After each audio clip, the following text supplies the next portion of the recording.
Alright, so this is Jesse again, here with Finding My Wings. So I wanted to just take through a little bit of a review on this 2016 Scion FRS. The car is around 14,000 kilometers right now. It had about 1,800 kilometers on it when I got it about 10 months ago.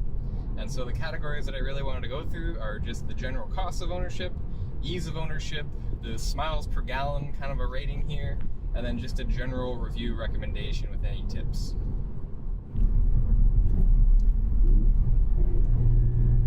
So I think the first big thing to cover here is how can you live with an FRS?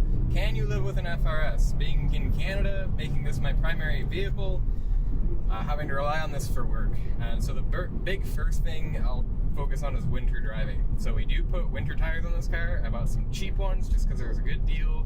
Already mounted on steel rims and balanced from J-Spec Performance in Toronto. Really great deal. Definitely probably not the same tires and rims I'll go with next time. I think going to something like a Blizzak tire or just a really high rated deep snow performance tire would be really nice for the winter. The ones that I got had a lot of knobby grip to them, but they bounced a lot. Otherwise, I was actually somewhat newer to driving manual in the city and driving manual in the winter. This car I think is the best platform. As you might know, this car does have a rally background, and it is just known for really awesome car control. So as far as going around corners, there's not really any problems. My big recommendation here is to turn the traction control and the stability control systems off if you are going to winter drive it. It's just easier to drive. The second piece here would be storage and just general maintenance. So storage, and I touched on this a little bit in my first video, but consider your back seats non-existent unless you have a couple people in your family below 5 feet. They're just not going to be very helpful. We actually plan to remove it and do something else with the back seat area altogether. But when you do put the seat down in the back, you get a lot more exhaust noise, and you can easily fit 4 tires and rims in here, and that's the reference that everybody has a claim to fame on. The other side is, of course, just maintenance and ownership. So parts are cheap, easy to get at really anything in Canada for Canadian Tire, Napa Auto Parts, being able to go to Toyota or Subaru respectively for parts. You have a big wide range of whether you're getting a stock part put back on the car, maybe at a bit of a premium just to ensure that you're still within OEM specifications, or there's huge markets out there for aftermarket parts. I'd say this is probably one of the most supported aftermarket cars in the world. And I think that's really, day-to-day usage-wise, the biggest factors to be concerned about. Fuel economy would be another big one. So just cruising around, I can probably get this car around about 5 liters per 100 kilometers. It's at 3.2, 3.4 right now, up to 5 now that we're hitting solid ground. Going up the hill a little bit, we're into maybe 6.5.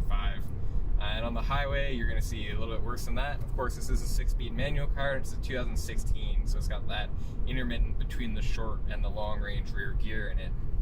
So the next thing that I do want to talk about a little bit is the cost. So for cost of ownership, this car, of course, I got a great deal on it, outlined a little bit in my first video there. So this car cost me just under $20,000 Canadian to buy. Easy to put on the road, still had some plastic wrapping on it, very unique situation. I encourage you to see the other video to learn a bit more about that. So off the bat, it was a relatively cheap car. I was starting to consider older cars that were getting up into that range, 350Zs that were half the price but a little bit sketchy, and then just things like a couple-year-old Corollas and Civics that were manual.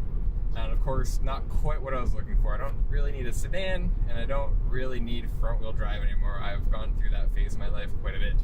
I'd love to track front-wheel drive, maybe that's about it. The other considerations is we do have a 2010 Toyota Matrix, and this car is actually a little bit cheaper on insurance than the Matrix. I don't really know how that happened, but it is, and I do have a great driving record and all that, but I was very impressed with that general cost of ownership. Gas prices are awesome. Again, this car is getting awesome fuel economy all the time. I'm still on the Primacy HP tires, 0 modifications to be clear, and so this car is just in its optimal peak miles per gallon performance. Any parts that we have had to sort out just to do oil changes and things like that, I've started to build up a supply of some aftermarket parts that we'd like to put on. It's really just a waiting game. There's such a big market for parts on this car that you should not have a problem finding things, whether they're OEM or aftermarket, at really cheap prices. Just keep an eye on your sales. So the next big part here is miles per gallon.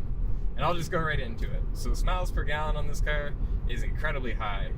I absolutely love it every time I get in it, whether when it was still daily driving living in a somewhat major city that was very snowy, a lot of traffic, working right downtown, having to commute right downtown, it was really still a fine car for that. Fuel economy was great, you get tons of airbags, you're not concerned about anything, easy to own, you don't really have anything in the back of your mind like, is my RB26 going to blow a turbo, or do I still have my old ceramic turbo spools on this thing?